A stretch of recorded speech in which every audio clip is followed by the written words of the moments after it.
Okay, so here's the tutorial on how to fix the Merida border fabric. You see I've replicated it here. This is a section that I've successfully put back together again, and this is the section we're going to be working on right now. What you're going to need is fray check. You need something to stop the fabric from fraying, and this is what I recommend. It'll go on wet, but then it will dry hard, a little bit hard. So you can see it's a little discolored. Don't worry, you won't see it once it's done, as you can see right here. And then you're going to need a needle and thread. So needle, any size needle would work. And then I would recommend a matching thread color to this fabric. I'm just going to show you on a lighter thread so you can see how it disappears and see it a little bit better. So first what you're going to do is you're going to thread your needle and then tie a knot at the end. I like to use double thread, but you can use single. And there's a lot of tutorials out there, so choose your favorite method for tying the knot. You're going to go underneath this fabric right here and anchor your knot into the fabric. Let's see if I can do this. Okay. So you're hiding the knot underneath that fabric. And we're going to try kind of bending this under a little bit just so it's a little easier to work with. Okay. So for the fray check, you're going to want to put it on. It's going to take about 5 to 10 minutes to dry. Just make sure it's completely dry before you work with it. And we're going to kind of crease that, and you can already see it forming. We're just going to stitch that right up. And the stitch I'm going to be using is called a slip stitch or a ladder stitch or a hidden stitch. You can look at any of those, and there's lots of tutorials online if you have any questions later on. So you're going to alternate stitching into this fabric and into the back of this fabric here. So my first stitch, I'm going to do it pretty close just because this is contrasting thread color. So you go into one side there, and wherever your needle came out on this side is where you're going to insert it into this fabric. So I recommend going right underneath all of the stitching. There should be enough fabric underneath to anchor to. So because it came out here, I'm going to go right in there, right underneath, and do a little stitch. The smaller your stitch, the more hidden it's going to be. It's going to be a little bit more secure. And so because I came out here, I'm going to go right in there.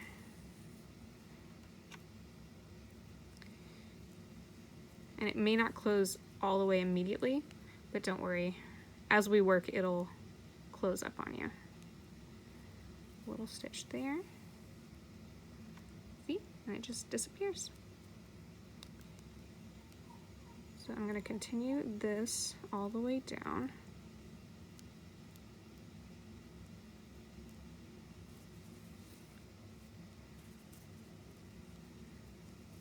And you can see I didn't quite get that one right parallel or perpendicular to that one, so you can see the stitch a little bit.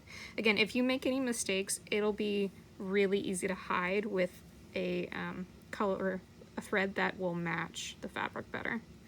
This one I'm just using it to show you.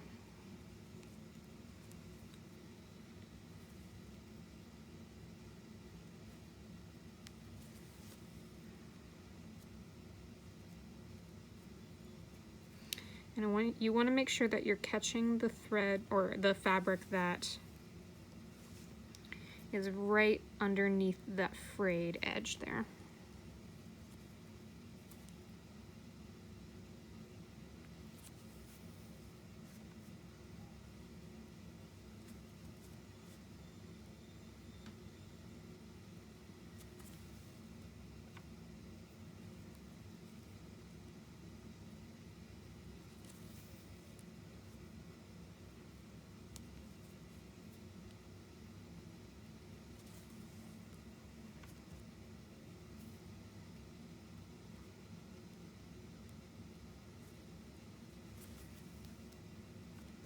Okay, so as I get to the end, you want to go a little bit past where the end of your hole is, just so it stays nice and tight and doesn't fray continuously. There we go, see how invisible that looks. And then you're going to tie off the knot. Just do a little stitch. Normally I would tie it in the back, but since you can't reach the back of your fabric, we're going to tie it in the front. So take this and spin that around your needle and make sure that it doesn't loop too weirdly. There we go. So there you have a nice solid knot, and I'll keep the tail long by just stitching one more time.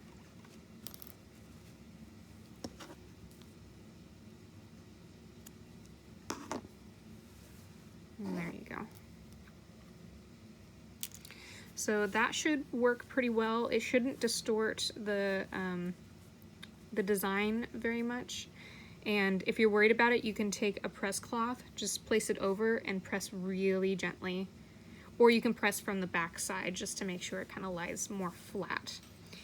If you're worried about it continuing to fray, what I would do is take your fray check and go along just right along the stitch line to catch any border that you think is going to continue to fray.